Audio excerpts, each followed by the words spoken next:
more so than motivation, but that feeling at Wembley at the final whistle, the days after it, horrible feeling in the pit of your stomach that doesn't go away, to sort of put that right and have a different feeling in 9 months' time. The main lesson we can learn from last season is even if we do have a bad run of a few games, we know we can come back from it. We did it in spectacular fashion last year.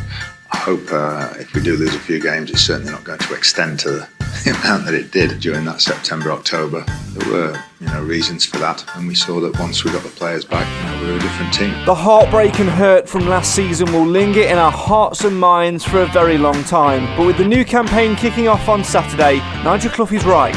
It's not about what happened, it's all about the lessons and simply what happens next. There's no doubt that the weight of expectation has grown and the interest peaked. A look at our phenomenal season ticket sales will tell you all you need to know. We just can't allow that to hold us back. If anything, we just pick up from where we left off and push on to our intended destination. Tonight we'll take a final look back at pre-season, ask the big question, are we ready? As journos and outsiders pile on the pressure, or as Macca says, what pressure? We know what we need to do this year, so we've put pressure on ourselves anyway. We'll also give our assessment of the squad and no doubt talk systems again. We'll also discuss off-the-pitch matters too, as the matchday programme is discontinued and heartbreakingly, perhaps only for me, I'm forced to hang up my headphones. Plus we'll have your comments, questions, opinions and everything in between in the live feed as you have your say on your team on the show for the fans, by the fans. Why? Because Mansfield always matters.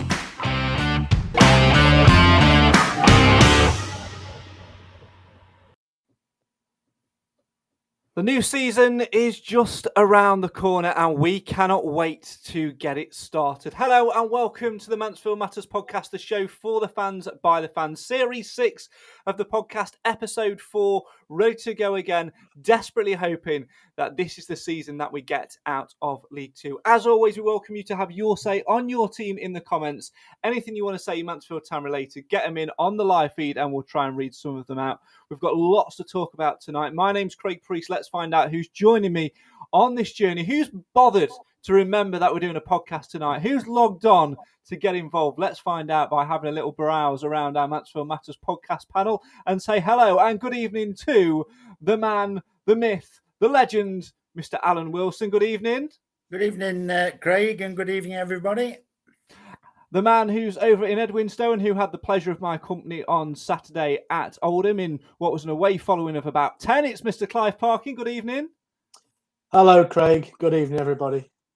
And the man who's been so elusive, he's had to set 70,000 reminders on his phone, and he's finally got the right day. It's the man, the myth, the legend, the longest serving member of the podcast, other than me, the blind stag, a.k.a. Nathan Egg. Come in, Nathan. Oh my God, he's actually not got his microphone on. Oh dear. Oh my days, Nathan, my friend. Oh, this is what happens when you log on whilst the intro's playing and have not tested your microphone. No, still not got you. Oh, no. That's brilliant. Nothing's happening, mate. Oh my days. Oh, Nathan. Oh, I love you, but I don't know what's happening. He's given up. He's absolutely given up. He'll try and refresh it. Whilst he does that, let's... Honestly, this is absolutely hilarious. Only that could happen to Nathan. Whilst he does that, let's delve right into the podcast. I can't get over that. Oh, that's proper quality.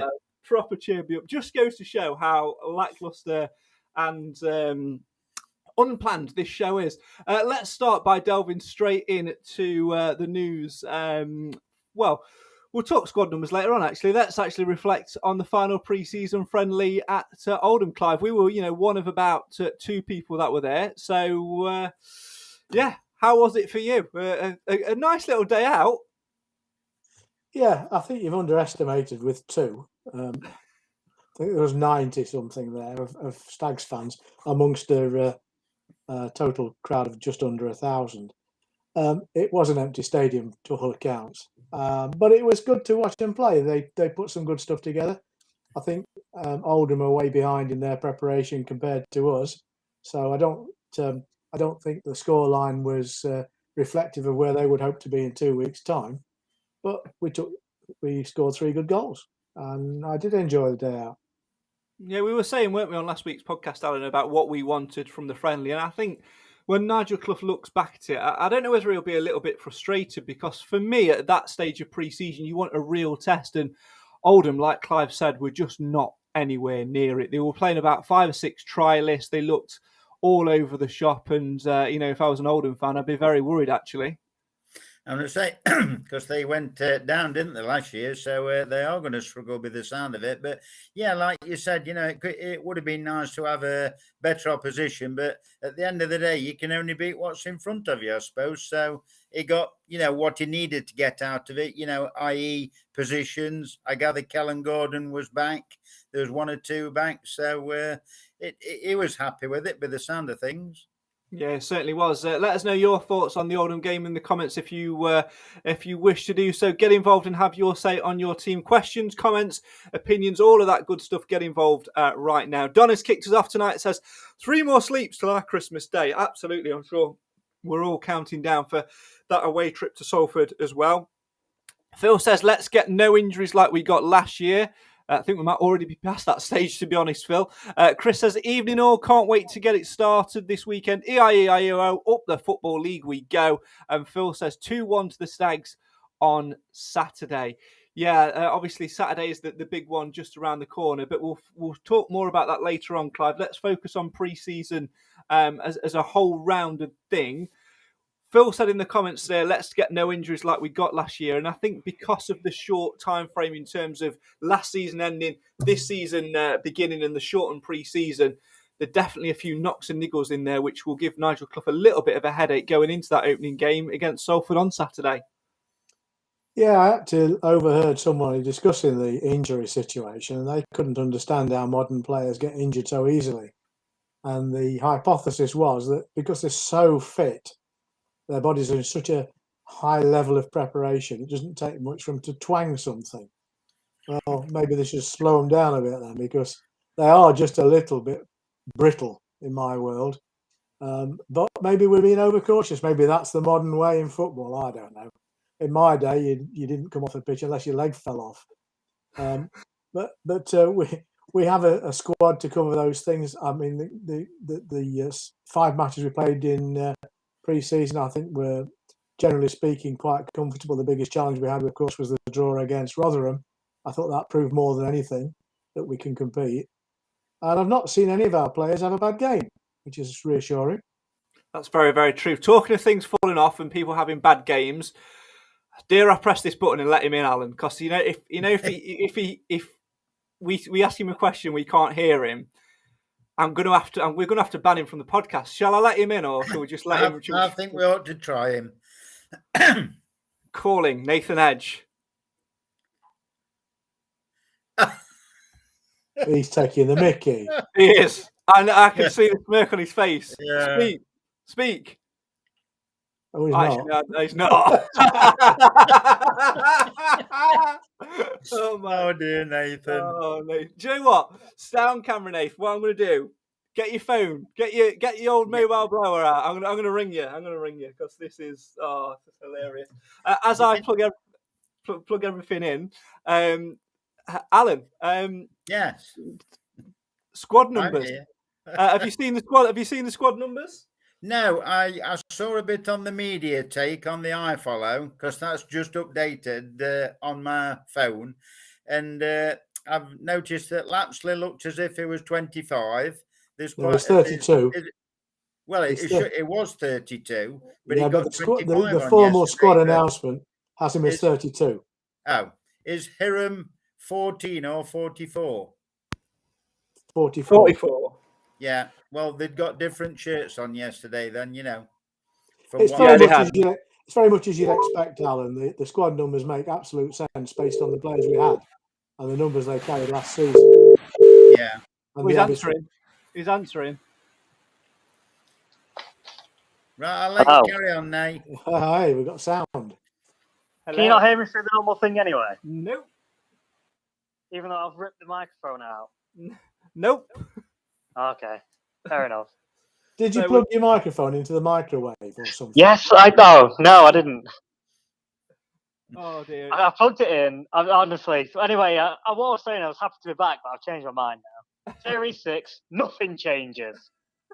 I think everybody, at some point in this the Mansfield Matters podcast journey gets a thing, don't they, of a tech issue. It was Simon for years, and now obviously it's you. It's I don't know. It's This is what happens when you dig your kit out. Literally, 2 minutes after it was due to come on air. yeah, because you're never on time. So there you go. Yeah. Oliver's fault. He insisted on watching Elmo. Fair play. If in doubt, blame the child. Right, let's turn it back to podcast ways. We may have some new viewers or listeners, so people might not have a clue who you are, because this is the first time you've been on since Wembley. Okay, then. Yeah, I know. Tell me about it. How are you? Are you over Wembley yet? What have you made of pre-season? Those 3 questions in any order you like. Go. I'm good. I'm just about over Wembley, I think. I don't want to go down that road again, to be honest. So it's all about the automatics this year, I think. Pre-season, it is what it is. Same every year, I think, in a sense that it's more important to look at the team sort of coming together as a whole. But what was most exciting about this pre-season is getting to see all the new players, and they've all actually settled in really well. So on that front, I think we have strengthened this season, which is I'm looking forward to seeing how they get on in the season. Yeah, absolutely right. We'll talk more about that later on. As always, get your comments in and have your say on your team. Adam says Bowery defending the 9th minute double faux pas at Oldham. Not a defender, worried with Bowery. Also says bring Narty back though. So I don't know whether to believe that full opinion or not, Clive. I mean, everyone on this podcast knows that you're a massive Richard Narty fan. He was your player of the season last season. He has now signed for Salford. So which end are you in on Saturday? I'm quite happy he's gone to Salford. So's Rhys Oates. To be fair, and we all take the mickey out of the situation. To be fair, we never saw enough of the lad to know whether he got potential or not. And I wish him well, but not on Saturday. Yeah, absolutely. Simon says it'll be a tough start on Saturday. Let's hope for a result, and let's not have any negative remarks if we don't. Absolutely. We'll touch more upon that later on. I want to stay with pre-season for now, Alan, and look at things which we've learnt from it. I tried to put something together over social media over the last couple of days or so, and there are 3 things really which I think are the key talking points. And I think we'll go through each one individually. And I think the first, I think, is probably, for me, the most important one in terms of giving us shape and giving us a renewed energy, something which we were lacking last season. And that is, you mentioned it a few moments ago, the return of Kellen Gordon. Played full 90 minutes at Oldham on Saturday and got an assist as well. And with the new system that we're playing as well, it certainly suits him. I'm so pleased to see him back fit. I'm hoping he can stay fit for the season. Yeah, he should thrive on it, shouldn't he? Because he loves going forward, and he's certainly got a burst of pace in him. He's not frightened to take a man on, and he can put a decent ball in, when he gets to the byline. So it's all looking good in that respect. But didn't Hewitt come on in the end, or did he go on as like a centre half in place of O'Toole at Oldham? He went on at centre half. He played right side centre half. Yeah, Gordon played full 90. Yeah, it's just all good news for Kellen. I bet he's thinking the same as well. And if the other good news about Callum, sorry to interrupt you, Alan. The other good news about Callum, he did get a thwack, to use one of Mr. Clough's words, and he got up and his leg was still there. So that's encouraging. Yeah, it certainly is. Nathan, you've been a big advocate of Kel Gordon over the years. What have you made of him playing full 90 minutes and getting back into the swing of things? I think it's important if we're looking at going down this new system of having wing backs, because I think we need somebody with that bit of pace on the right hand side. If you remember last season, so much of our attacking came down the left through Quinn and which we still need that threat, but you also need to be able to attack better from the second side, from the other side. And I think hopefully Gordon will bring us a bit more going forward. It's just a matter of whether he'll stay fit this season. So we'll have to wait and see. But it's like having a new player back. So we'll see how he gets on. Yeah, it is a bit of a cliche to say it, Clive, but it moves me nicely to my second point. The second thing I think we've learned from pre-season is that adaptability. You know, we talk about playing 3 centre halves. We've done that all throughout pre-season. I'd be very surprised if Nigel Clough now changes his mind ahead of the Salford game, having basically practiced for the last 4 or 5 weeks with a back three and with wing backs as well. I think a lot of people are certainly liking the look of it. I do have my little bit of worries, but the adaptability side of things is players playing in a number of positions. We saw Jordan Bowery play, centre half at Oldham. I know a few people weren't massively in. Oh, you spoke through your microphone then. Do it again. Do it again. Yeah, do it again. Talk now. Okay, I'm talking. I'm here. Yeah, go, carry on. Do it again. Right, the phone's off. Yes, phone is off. I've faded you down and I can hear you through your microphone. Right, I'm back. Sort of. It's a little bit bitty, but we'll let you off. Anyway, what was I saying, Clive? Oh, can you imagine if this was pre-recorded, the amount of editing I'd have to do? Shocking. Anyway. Right. What was I saying? I was talking about adaptability. We saw Jordan Bowery play. Come on, decorum, people. Jordan Bowery doesn't belong in the centre of our defence. Full credit to him, he can adapt, and the gaffer's got confidence in all of the players to play in positions they're not skilled at or not sufficiently skilled at. I don't like it, and I think we should use Bowery for what he's better at. Apart from in emergencies, you do what you have to do. Whether we start with 3 against Salford or not, I don't know. I think we will.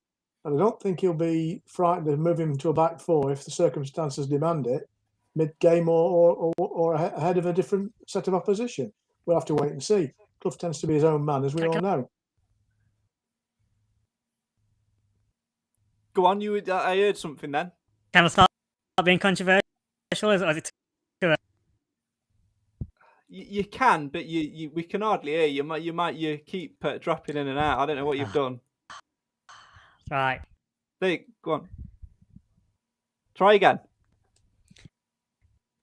No, all I was saying was for me, captain, and that's it. They're my 2 concerns. All I got was the word captain. All right, never mind. Use your phone again. I'll ring you. When we want you on again, I'll ring you. He's got a knot in his wire, hasn't he? Yeah. I don't know what he's done. It's hilarious. He's looking at him, he's absolutely fuming. I think his dog's bitten through his cable.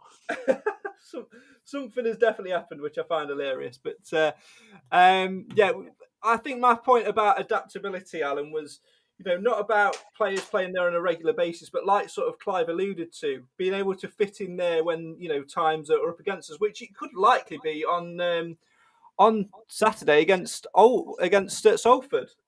Yeah, because obviously O'Toole got injured. Hewitt's only just come back. Hawkins can't play. So, there's going to be some different players there. Now, is Perch available? Because, that would be our ideal scenario. Perch, Hewitt and O'Toole. But we've got Mr. Harbottle as well, who I like the look of. I think it looks a quality sign in that young man. And I think I can't see him not being in, to be fair. Yeah, it'd be an interesting one to see what he does go with. Not read any news. Nigel Clough didn't mention it in his press conference. It's certainly a question I would have asked about the availability of Ollie Hawkins, whether he is or isn't suspended. I know there's conflicting reports on that one. Let's find out. There is. Let's find out what Nathan was trying to say when I got the word captain, swiftly followed by Cliff. What were you trying to say? No, nothing's changed. I'm sorry. I'm going to punch him. I'm going to go around to his house. Sorry about punch that. him in the... I'm actually sorry. I was saying, is it too early in this series to start being controversial, or can I just go for it? Never. Fire away, son. As positive I am for this season, 2 concerns. And we sort of talked about one there. Number 1, captain. obviously. Number 2 is Hawkins at the back. They're my 2 concerns. I felt like he did a decent job when he had to. A bit like Clive was saying about Barry going in at the back. If he has to, then that's great in emergencies. But there's certain games where I don't think Hawkins is suitable back there. So I don't know if he should be there full time. I'd rather see a different back 3. Yeah, it's certainly something which I think a lot of people are talking about. Adam in the comments says, I like the 3 centre backs and wing backs. Attacking minded, exciting. If we play 3 at the back, Hawkins shouldn't get exposed with his lack of pace, says Richard. That's why I think Nigel Clough, Alan, has sort of highlighted whenever he's been talking about the back 3, that a back 3 suits Hawkins. I think Richard may have hit the nail on the head with that one a little bit in terms of having 2 players to pincer off him. Yeah, personally, I don't like the 3. I never have done, and I probably never will do. I prefer a back 4. 4-4-2. That's me. It always has been. But if it proves successful, I'll be the first one to shake his hand. But I do believe Hawkins, after what happened at Port Vale, whether you've got 2 people moving off him or not, I think he will get found out. Because people, will have watched Wembley, they'll have seen what's happened, and, it will be etched in their memories.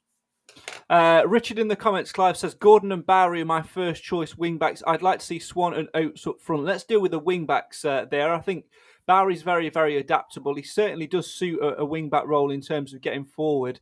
But if you're choosing Gordon and Barry as your first two choice wing-backs, one on either side, where does that leave Nathan's favourite player, Macca? Yeah, I mean, Macca probably plays well only when there's a certain red-headed Irishman in the side. Hello there, It's me. I'm here. Stephen Quinn here. I think Macca and Quinn are a really good pairing and are capable of changing games. So I'm not quite sure I agree with him in putting Barry as a wing-back. I like Barry as a player. I like him as a contributor to the game. I'm not sure where he fits in this squad at the moment. And certainly I'm happy for him to be used in any position, bar goalkeeper, if the circumstances demand it. But we're not talking about demand now. We're talking about structure. And I think if we're going to go 3 at the back, and I know Alan doesn't like it a great deal, but then you've got to put McLaughlin in there somewhere. Otherwise, what is the point in having 3 and attacking wing backs? You may as well go back to a 4. Personally, Nathan, I think that's a big reason why Nigel Clough has perhaps looked to utilise wing-backs. I think he may have done it earlier had he had Kellen Gordon available to him last season, tried to push McLaughlin on a little bit. I think Gordon and McLaughlin are more attack-minded fullbacks than what they are defensive. There is a little bit of a worry that teams can get in behind, but I think it's probably been part of Nigel Clough's plan for a very long time, and perhaps circumstances a little bit, dictated why he couldn't do that. And it's been successful for other teams. Case in point, Port Vale, who played us off the park both times we played them away at Vale Park, and then of course at Wembley by playing 3 centre backs and wing backs. Successful. Yeah, we saw some success in the past Stag teams as well. So we did it a bit under Flitcroft as well. But you've got to have the right players out of the wing, and I do think I'm with you. I think it suits Macca quite a lot more than probably what he does in the back 4. So for me, it's got to be him on the left, and then the fact that we've now got Gordon, who's more attacking than the likes of Perch and Hewitt, for example, who aren't as quick and maybe as attack-minded, is more suited to that. So maybe he would have done it last season if Gordon was an option, but it's hard to know. But we've got to have the flexibility to go back to a 4, because if Gordon does get injured, and with Alan on that, I think we will be better suited for a back 4 then.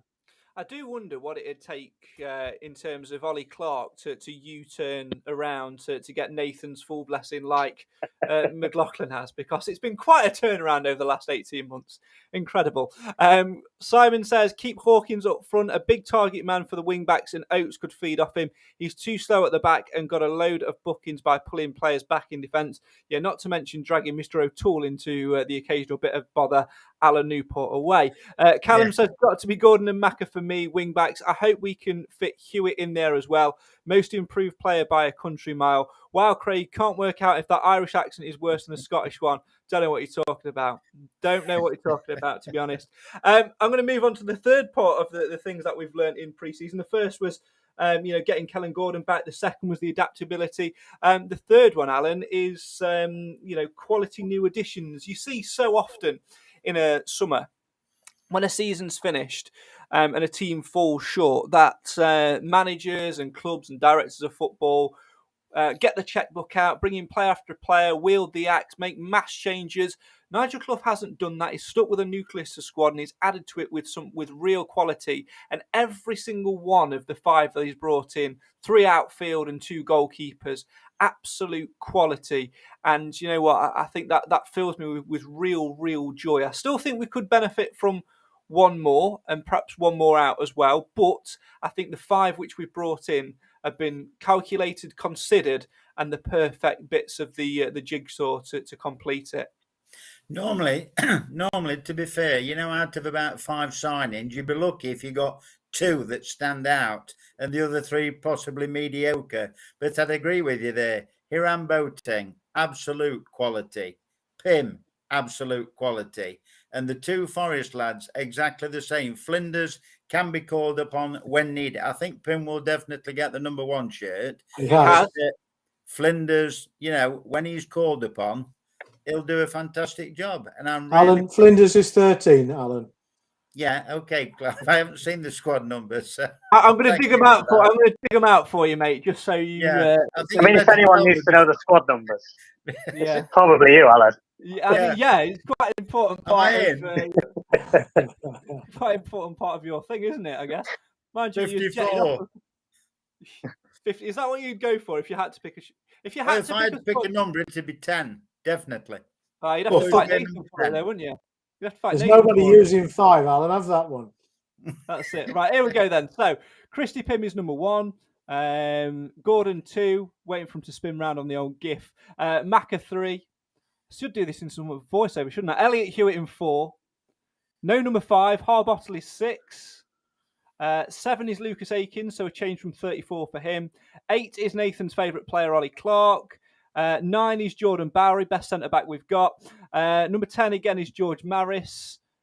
No number 11, straight to 12 with Ollie Hawkins. 13 is Scott Flinders.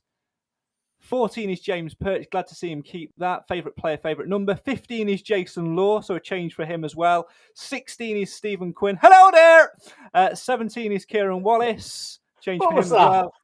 18 is Rhys Oates. 21 is James Gale. 23 is Owen Mason, the third choice keeper. 25 is George Cooper. 26 is Will Swan. 32 is George Lapsley.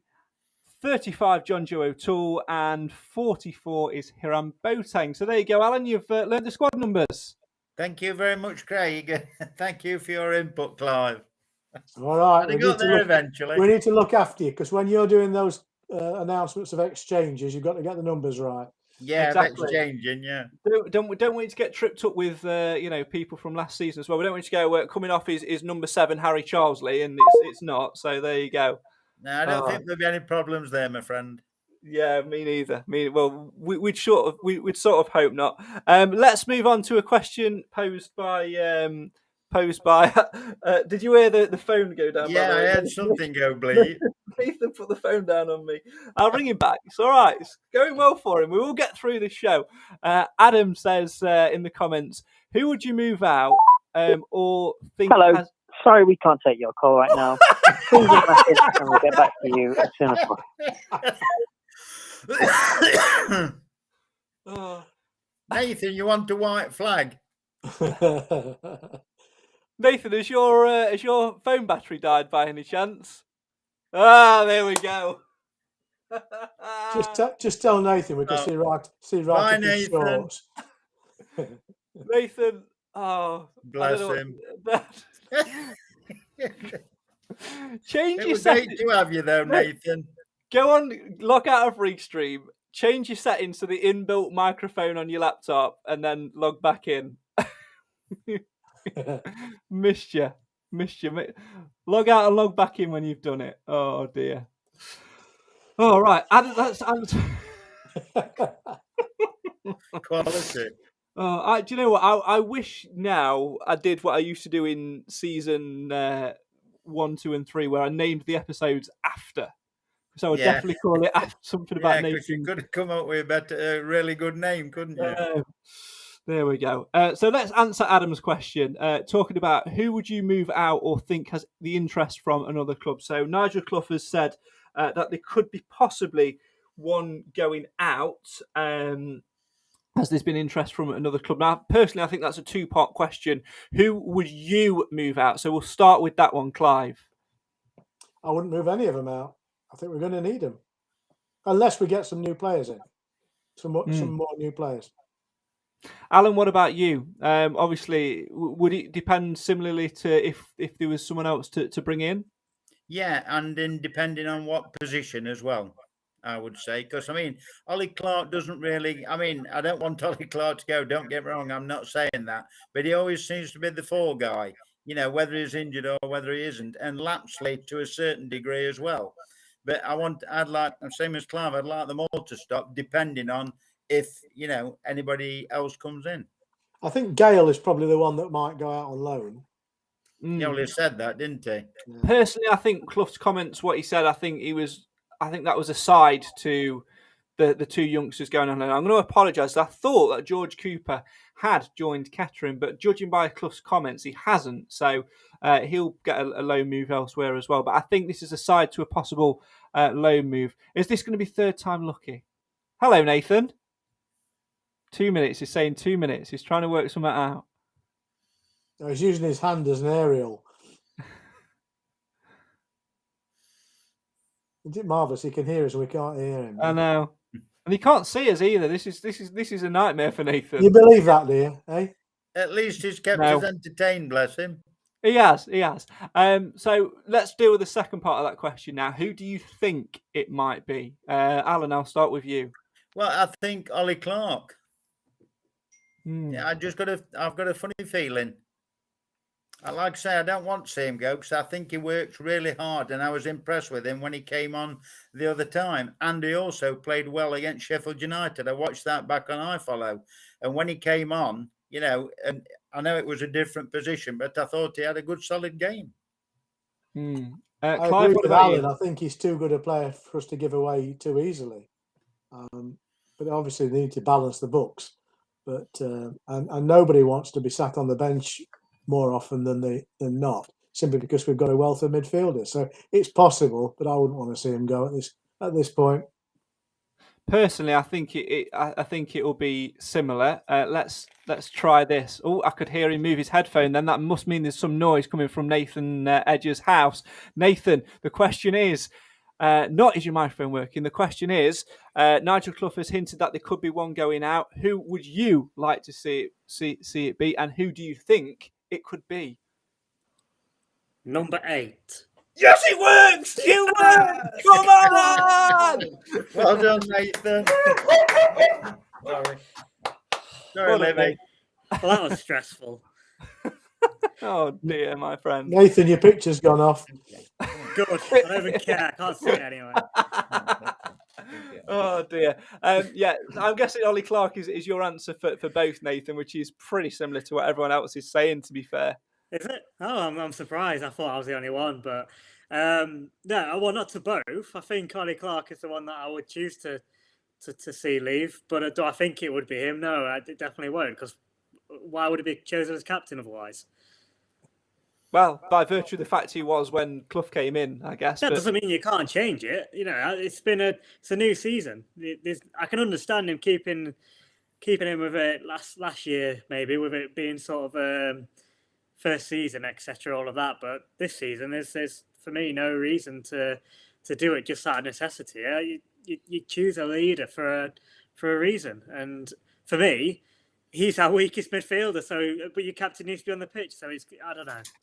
Yeah, it's an interesting one. I personally, again, think it feels like we're attacking Ollie Clark, but I'm personally not. I think if we were to lose anybody from our squad, the area we could afford to lose somebody and get some money is in that midfield area because it's already overloaded.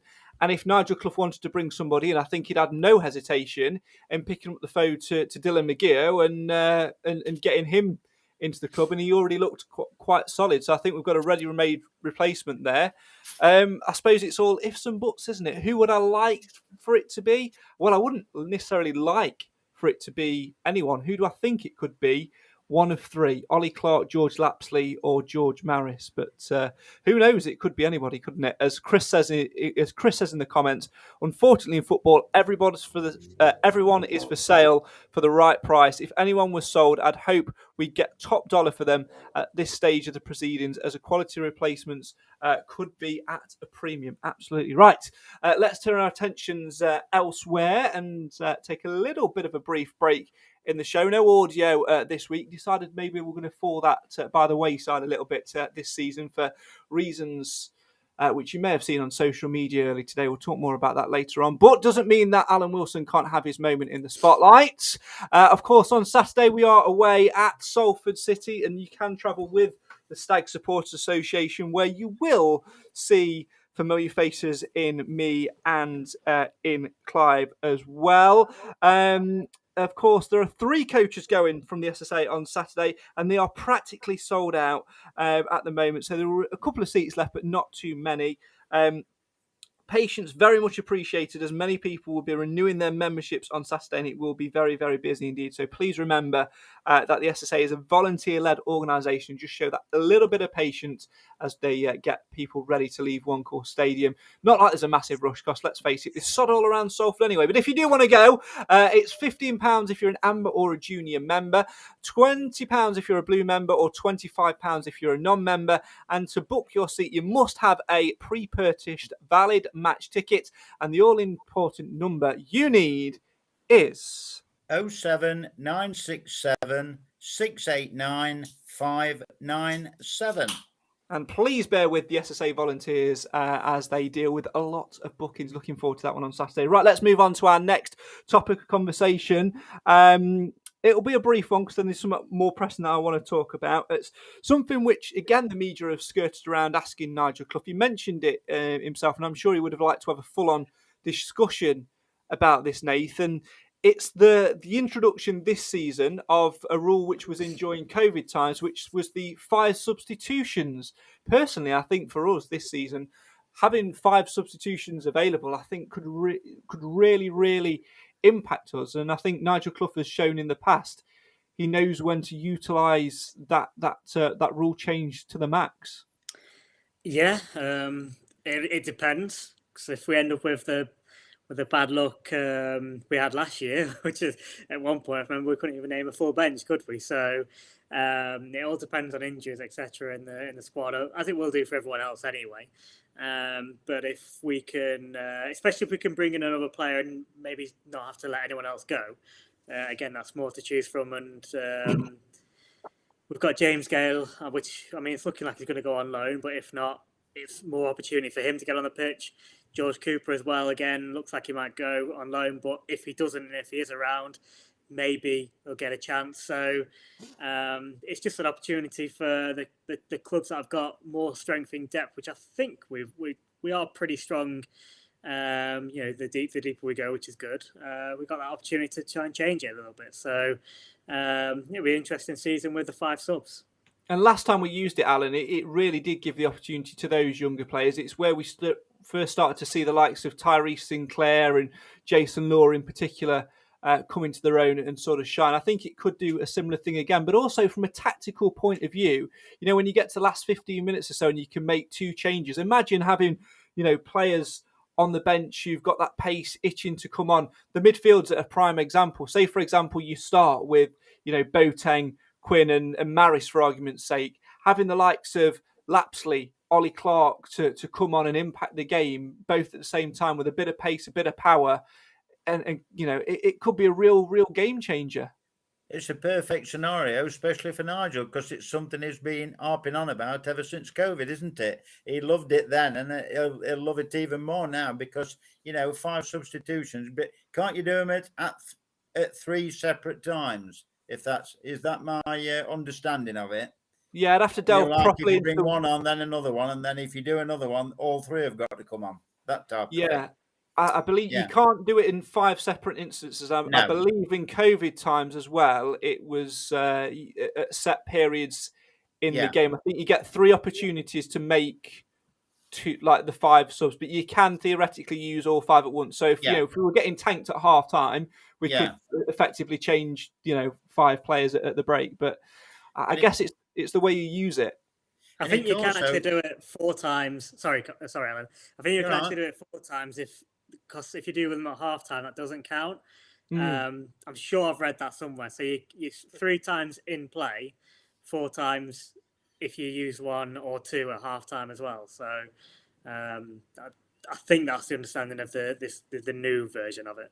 Yeah, it'd be interesting to see the full-on interpretation. Callum in the comments, Clive, says, not a fan of the 5 sub rule in general for football, but it's a massive advantage to teams with quality players, and that's exactly what we've got. It will also come back to bite us as well at some point, but that's football. What's your opinions of it? I agree completely with Callum. I'm not a fan of 5 subs. I think it's gone crazy. And certainly if you're going to have a 5 sub situation, you can't run with a squad of 18, which is one of the things that Clough was trying to do at one point. And it does mean you're going to have more disaffected players because you can't play them all. It's a balance, and I guess it's up to the club management to sort that out. You're right. If we've got quality on the bench, it gives us some encouragement if things go wrong in the starting 11 or injuries emerge. But I'm with Callum. I prefer the old-fashioned smaller number of subs. But don't take any notice of me. I'm just an old git. Personally, I'm all for anything which sort of gives a bit of advantage as long as you utilise it in the right way. And I actually think, if it was in last season, I think we may have actually managed to go on and sneak that third, but that third place. See, the thing is, we only need 1 outfield sub, and that's Bowery, because he can play anywhere. And Akins. Yeah, super subs. Gets a bit of stick, but they can play anywhere. When you think about it, Craig, same as Callum said in his points, if you think about how many times we were dealt a blow with people bringing their subs on and them scoring 2, or whatever, Port Vale, just to name one. There was 2 or 3, 4 occasions last year when that happened. So it can work both ways. But if he wants to change the system as well, and you've got that chap on the bench, get him on. Yeah, absolutely. Everyone's there to play and everybody will play their part of that. I've got no doubt under Nigel Clough. Adam in the comments has asked about Jimmy Knowles. What about Jimmy Knowles? Very quiet. He's got a 6-month deal, didn't he? But he's still sort of injured. He's fighting his way back. And Nigel Clough said he might be in contention for some of the trophy games sort of October time. Right, let's move on to probably the biggest point of all, Nathan. And that is when we were sat here this time last season, there was no expectation on us whatsoever. It was all about the slow building blocks and seeing where we went to. We ended up finishing in a playoff final. We came so close to sealing automatic promotion as well. We've sold over 4,000 season tickets, so you can see already in that the expectation and anticipation has lifted. We felt the weight of expectation before when Dave moved on, after that infamous season, and it came back to bite us firmly on the arse and take a good chunk out of it as well at some point. We can't let that happen this time around, can we? No, I mean, expectations have understandably gone up. Even for myself, I normally see it, don't I, start of the season and say I'll take top half. I think we should be aiming higher than that. Well, I say most people say obviously, but from my point of view, I'm normally more conservative with that. But I think we've built really well. So obviously, with that pressure and expectations come in, obviously great. I mean, it's a brilliant season ticket sort of sales. That's going to be fantastic. But we've got to make sure it's a positive home environment. I remember you say after Dave went, and we had obviously John Dempster in that whole season. I'm even comfortable thinking about it now. The home games, how how toxic it was. There we go. I don't think it'll happen this time, but I just hope even if we hit a rough patch, as we did last year, we carry on the way we were and carry on getting behind the team, because it does make a difference, in the long run, and I think we saw that in the end. Yeah, we certainly did. Clive, what about you? We've seen people talking about it on social media. We've heard conversations when we've been to pre-season friendlies as well. Nigel Clough has even put the pressure on a little bit himself by saying, look, we want to go one better, and obviously one better than what we had last season is getting promotion, whether that be via the heartbreak of the playoffs again or automatic. It does put a pressure on your shoulders when you outline at the start of the campaign, this is what we want. Yeah, but to be fair, we've never started, well, not for a long time, have we started a season in such a good position as we do this one, in terms of the stability of the squad. And as Alan alluded to earlier, the quality of the small number of players we've recruited who are high quality. We've not changed our manager. The town senses there's a reason for optimism, hence the number of season tickets. And I think what the club has managed to do is to galvanise all that good feeling into expectation. And it isn't wrong to expect us to be promoted this year.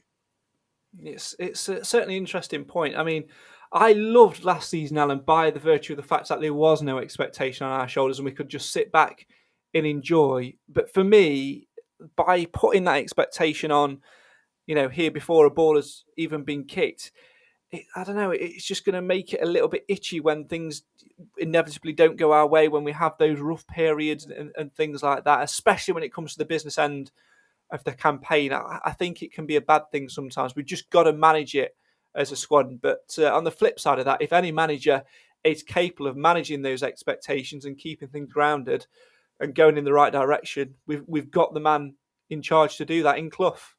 I think Nigel himself will tell you, if you had a one-to-one with him, which you've had quite a few, not us, but he'll tell you, we like excelled more than we were expected last season, I would say. And I think that's a fair comment, but everything has been put in place now to make the next step. We're a professional football club. It's made some fantastic signings.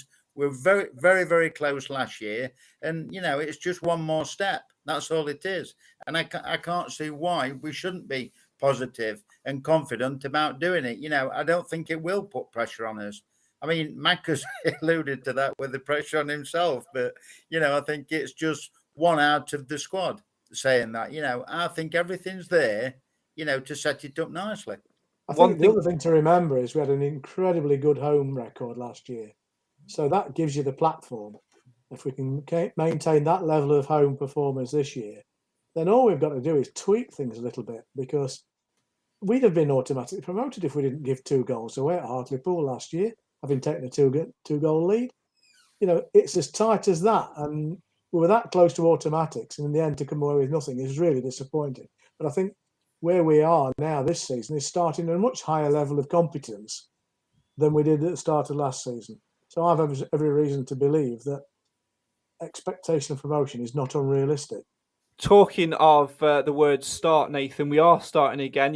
Last season is gone. We can talk as much as we want about building as a club, but the realistic and true facts of the matter is every team on Saturday afternoon, when that first whistle is kicked, is on level points.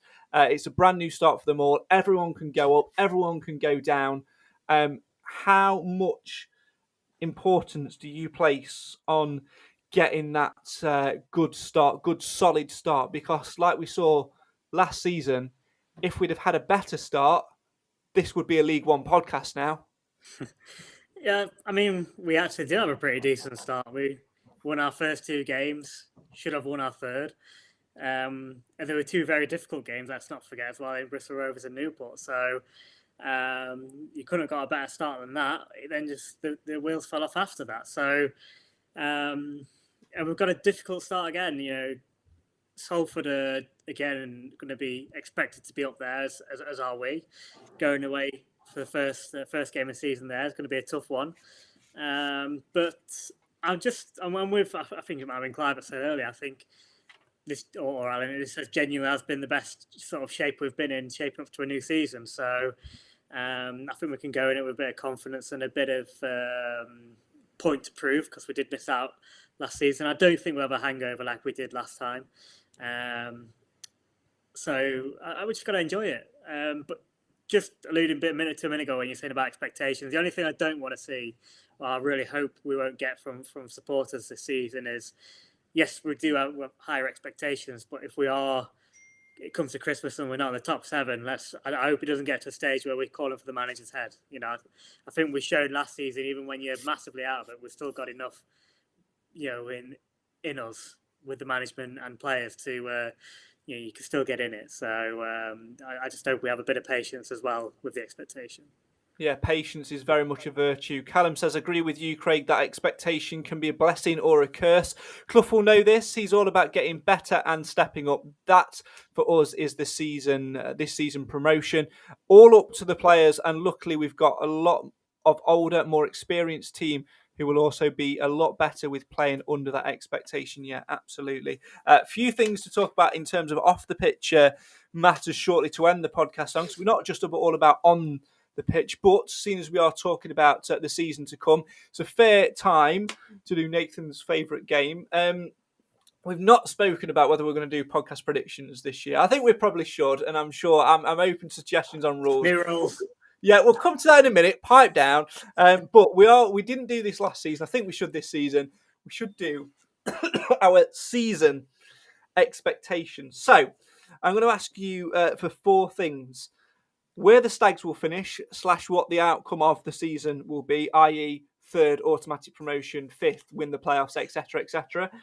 Who the top goal scorer will be, and then I want some league predictions for you. So the top 3 and playoff winner, and then the bottom 2.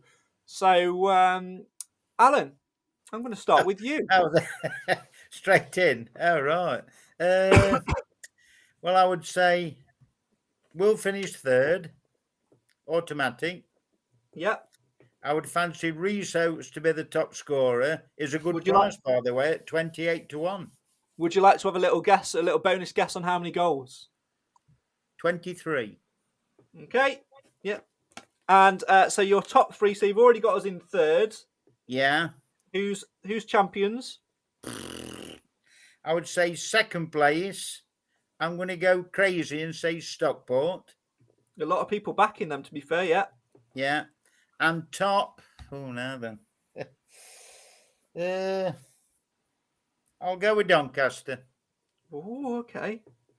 Interesting. And playoff winner? Playoff winner, Tranmere. And your bottom two? You can have Stevenage twice. I was just gonna say Stevenage and Hartlepool. Okay, right, okay. Clive, I'm going to come to you next. Let's start with where the Stags will finish. Second. Okay. Top goal scorer? 19. Okay. So top three, you've got us in second. Who's top? Who's champions? Bradford. Okay. Who's in third? Northampton. And playoff winners? Tranmere. And your bottom two? Stevenage, Crawley. Okay, right. Nathan, you're up next. Where are the Stags going to finish? We are going to finish third for me. Yep. I'm going to go for Reese Oates as well. I'm going to go... I mean, the first time I was thinking 23. Then Alan said that. Then I was thinking, I'll go a bit lower. I'll go 19. Clive said it. So I'm going to go 18. Number. Absolutely. Exactly. So you've put us in third. So who's champions? I'm going to go for... It's really difficult this year, I think. There's going to be so many teams that are up there. Yeah. But I'm going to go with Gillingham. Okay, and in second? Stockport. And your playoff winners? I'm going to go with Bradford. Your bottom two? Harrogate and Barrow. Can't relegate Barrow. Barrow start off top of the league, don't they, each year? That's very true. Mine, sod Not it. this year. AFC Wimbledon, isn't it? Oh, I don't believe Yes, in yes, initials. no, it is. Yeah, it is. Yeah, but well, technically that's their club name, isn't it? Do you know what? Sod it. We're champions. Yay! I'll Of course take we are. that. Of course we are. Top goal scorer is going to be it's going to be Christy Pym. No, of course it's going to be Reece Oates, and I'm going to go. He's going to get 25. Oh, Top three, I'm going to go. Obviously, Stags are champions. Second place, I think. Do you know what? I'm going to. I think Stockport are going to be in there, but I don't think I'm going to put them as third. And do you know what? I think Northampton might push us. I think us and Northampton are going to have a bit of a battle. They're going to go second. And playoff winners, I'm going to go with Walsall. I think they've made some good, shrewd signings. Good I think call. probably a dark horse this year, along with. I mean, Stevenage have made some good additions, but I don't think they'll get up there. But I don't think they'll be relegated either. I think they'll sort of be an average mid-table, and then we'll see who else is in there. Tranmere will be there or thereabouts. But I misunderstood the instructions. I thought you meant, who do I want to see relegated? Well, that is very, very true. My bottom two, I think, are going to be Harrogate, and I'm going to go with Grimsby. Straight back down. oh. There you go. We'll put something like this on our website for you to get involved in, and we'll get cams as well. Now, the big question is, by a vote of hands, should we do podcast predictions again? Yes or yes? Hand up for yes. Oh God, we've got to do it again.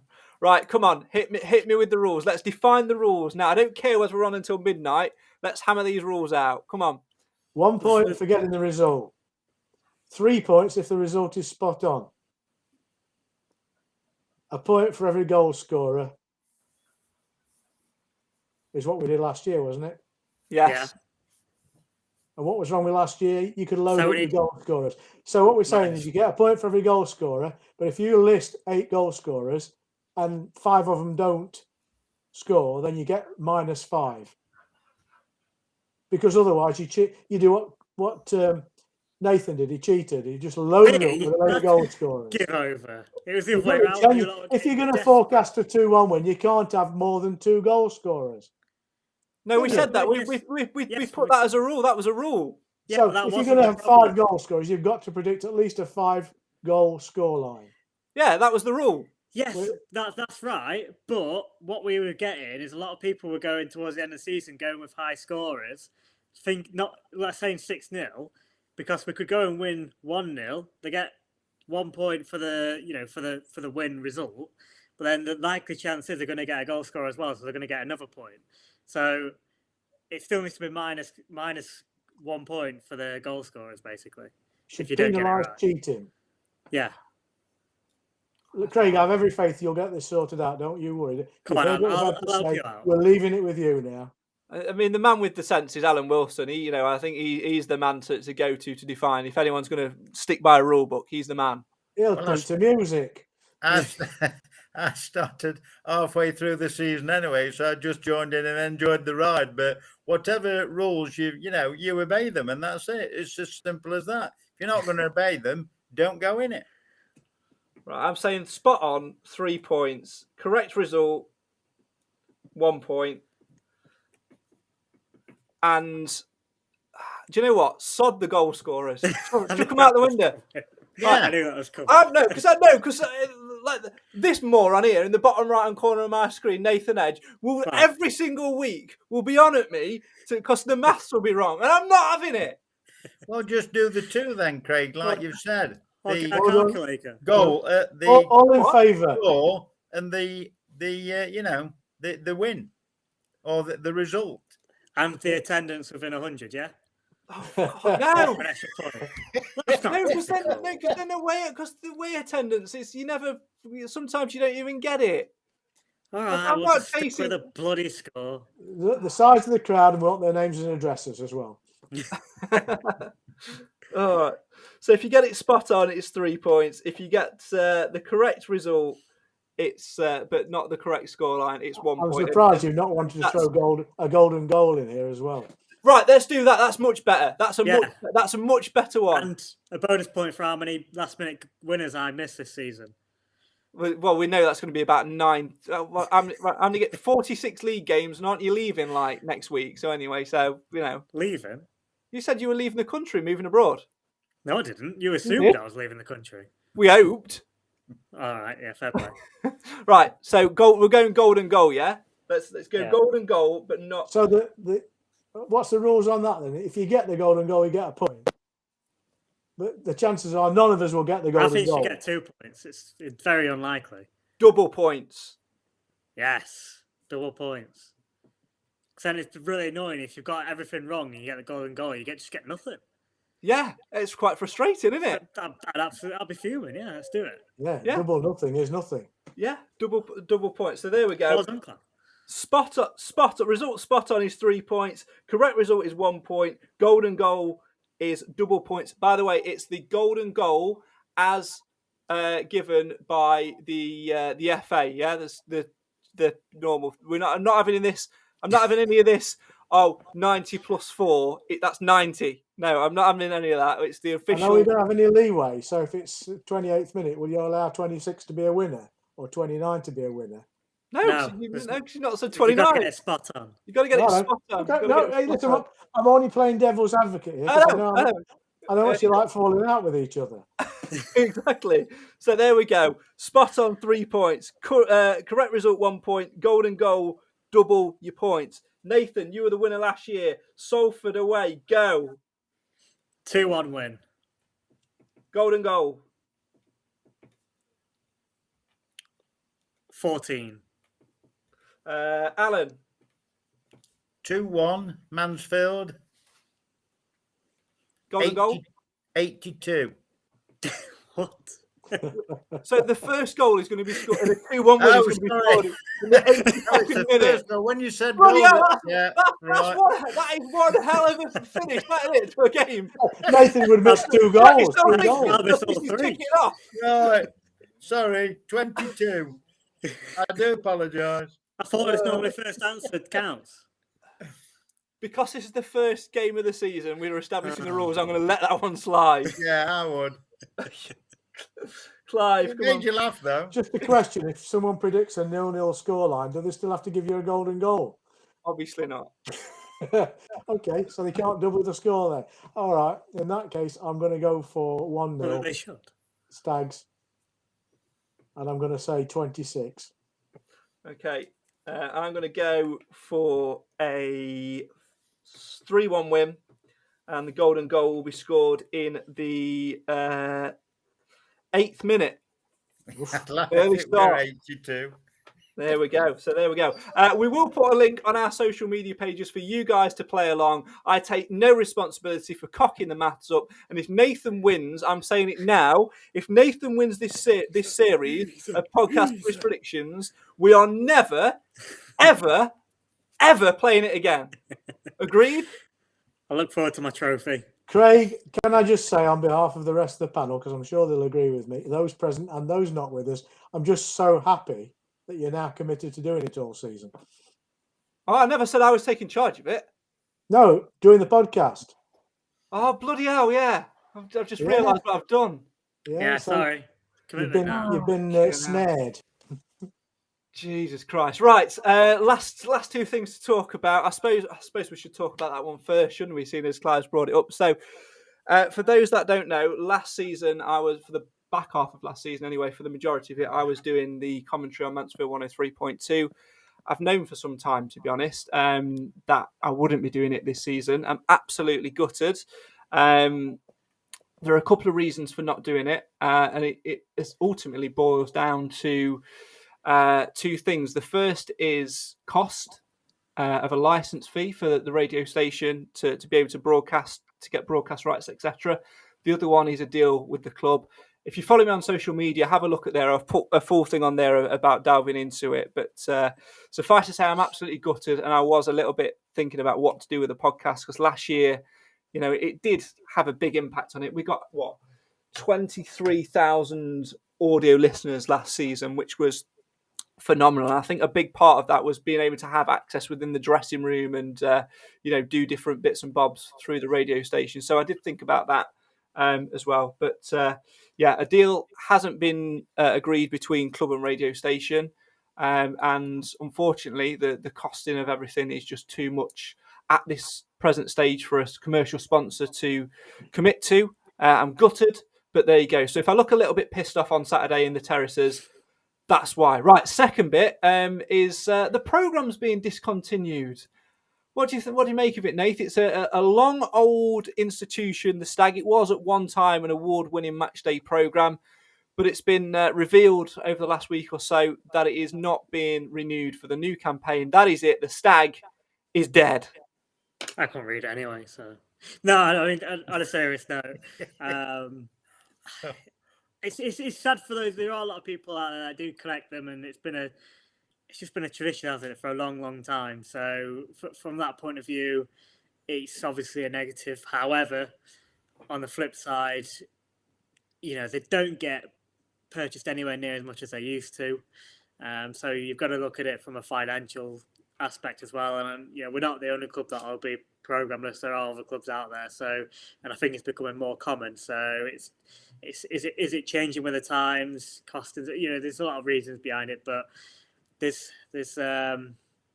pros and cons to it basically. But I guess as an overall, from a traditional point of view, it's a sad outcome.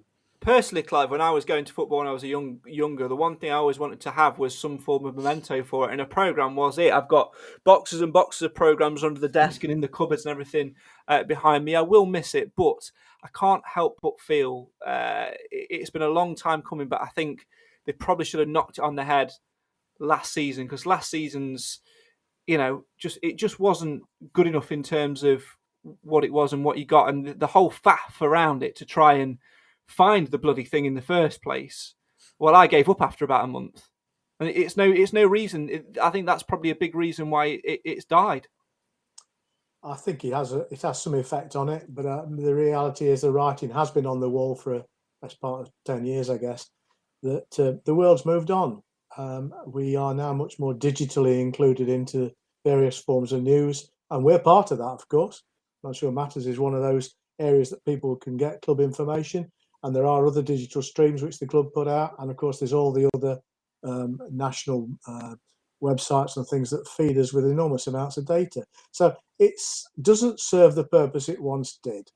Clearly people aren't buying it in the numbers to make it viable, and in fact, if we're honest, the people that bought a programme every week bought it because they were collectors, not because they valued it as a news medium. And once you become a collector, the dangerous thing is you cannot not be a collector. Once you miss one, your life's not worth living.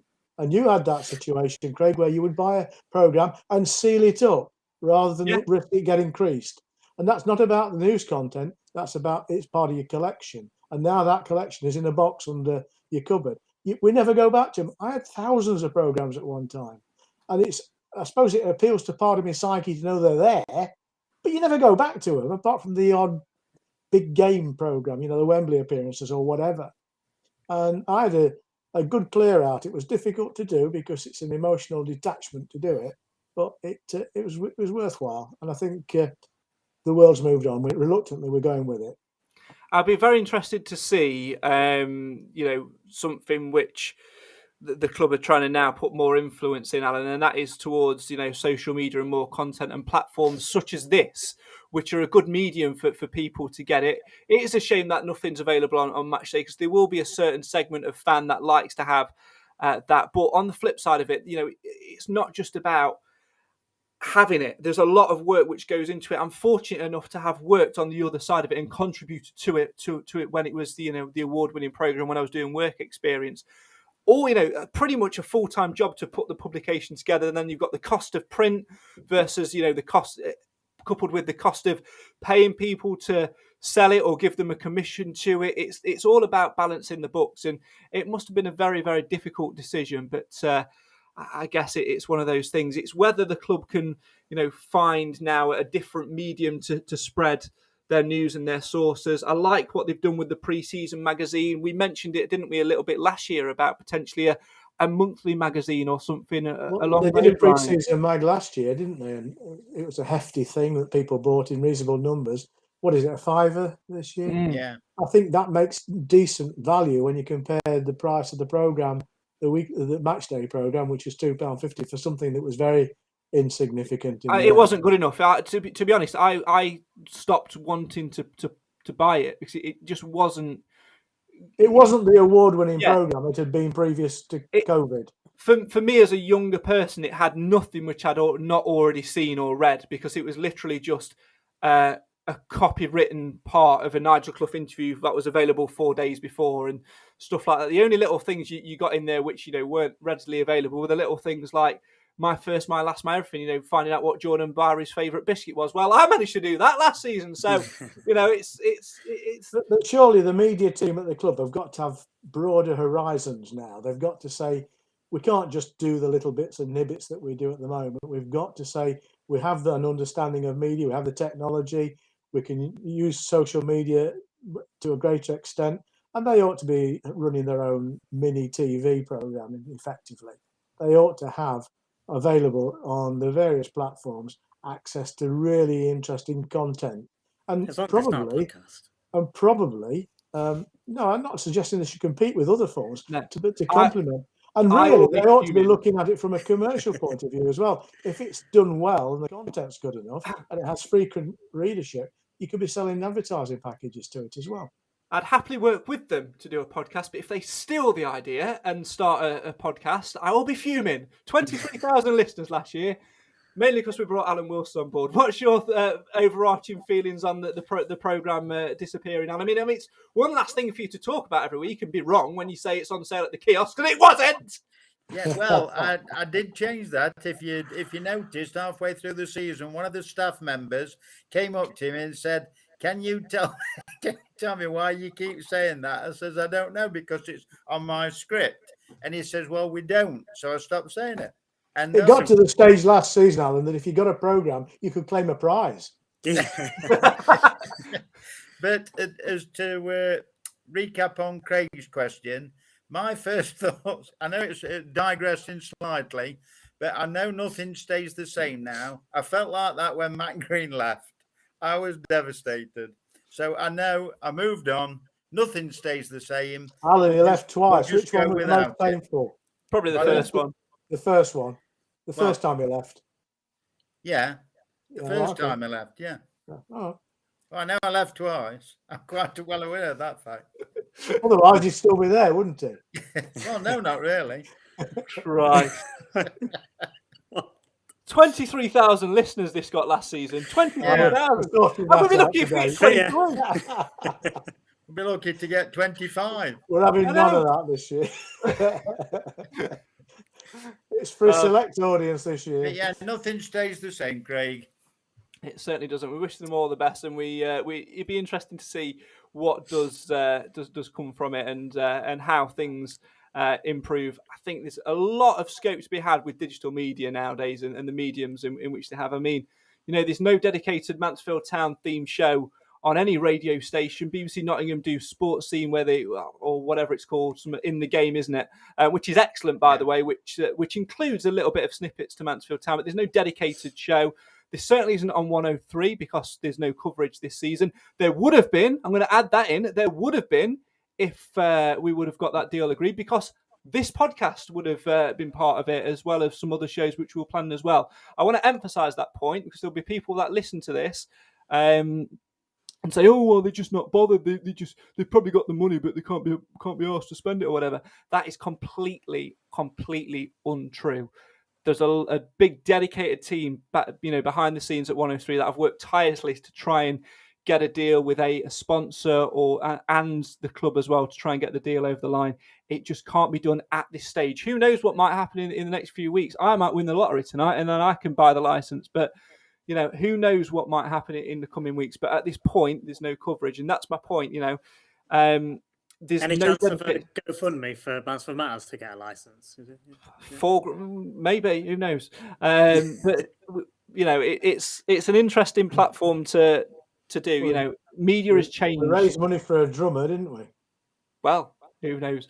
But everything is changed, and it's interesting to see where things go on the digital media side of things. So we'll look forward to it. But the match day programme is gone for now, apart from big games. So there you go. To answer Kerry's question, so the match won't be live. So won't the match be live on Mansfield Radio? No, it won't. So there you go. Right, that's almost it. That's almost what we've got time for. We've spoken about podcast predictions. We've done our predictions for it as well. What are you hoping for from Saturday's game away at Salford, Alan? A good start. Simple Nathan. as that. A good start. I'm hoping to see that a pub's been built next to the ground for a drink pre-match, because it was rubbish last year. And I'm guessing yours, Clive, is a hat-trick for Richard Narty in his own net? No, my demands of the game are very simple. I hope they put a light bulb in the gents' toilet. Of all the things to ask for when the season starts, well, there you go. Well, that is almost what we've got time for tonight. My thanks to Clive, to Alan, to Nathan as well. We'll put podcast predictions on our website and all over our social media as well for you to get involved in throughout the course of this season. Can't believe I've committed to that. I'll say it in the recorded outro anyway in a minute, but thanks for all the lovely comments there about the radio thing. Who knows what might change in the future? And if you find $6,000 down the back of your sofa, give us a call. You never know what might happen. Alan, you're away now, aren't you, for a couple of weeks? You're jetting off tomorrow, aren't you? No, on Saturday, yeah. I'm away, yeah. So I'm afraid I miss Tranmere and Derby. Well, there you go. Well, we look forward to seeing you when you get back. Thank Nathan, you're away, aren't you, as well? Are you? No, I'm not away. We've just given. This is your weird assumptions about, because obviously I will be moving home in the next couple of months, but it's not going to be for a while, and it's not abroad. I'm afraid I'm going to the land of non-league. Well, there you go. Alan, can I just say to Alan, have a good time, mate, and you and Jeanette, and don't spend too much money on my present. Yeah, mine neither, nor mine. And Nathan, make sure you have your jabs. We'll have a chat off air in a minute, I'm sure. But it's not Chesterfield. Don't worry. Still, make sure you got your jabs. There you go. But obviously, we do like to have different voices on this. Cam is also in the process of moving house at the moment, so won't be available for a couple of weeks. Alan's away. Nathan just forgets. And then has microphone problems, then doesn't charge his phone. So he's about as reliable as Richard Narty was for us last season. So if you want to get involved in the podcast and appear on the show, get in touch via social media. We're always looking for new voices, male or female, young or old. Get in touch, and we'd love to have you on the show. For now, though, goodbye. So there we go then, pre-season is done, the discussions have taken place, and all that we do now is sit watching the clock, waiting for Saturday morning to arrive so we can head for Salford and kick off the brand new season. Thanks as ever for your company on tonight's Mansfield Matters podcast, and of course the Mansfield Matters podcast panellists too. We'll be back next week, either Wednesday or Thursday. We'll let you know on our social media channels to discuss all things Salford and then look ahead to next week's game too. Yes, we're getting back into the swing of things. A little bit of a reminder of how the Mansfield Matters podcast will work this season. There'll be a podcast in between every single game in the middle of the week. There'll be an extra podcast if there's a game on a Tuesday night, and that will be on a Sunday. Don't know if we're going to call that the Sunday sermon yet. Anyway, I'm rambling. Don't need to ramble. Shut up and get on with it.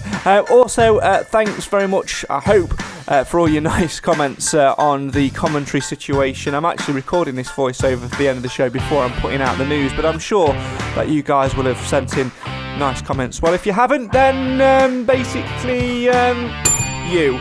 That's all that I need to say on that one.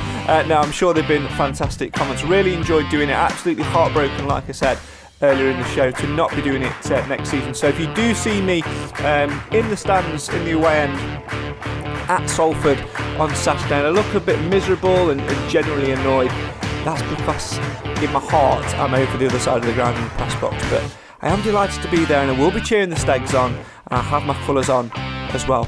Looking forward to watching this season unfold and hopefully celebrating a promotion at the end of it. That is all we've got time for tonight. As I said, my thanks to everybody on the panel. My thanks for you guys getting involved as well. We'll see you again next week, where hopefully we've got our first 3 points on the board. Come on, you Stags! Let's do this!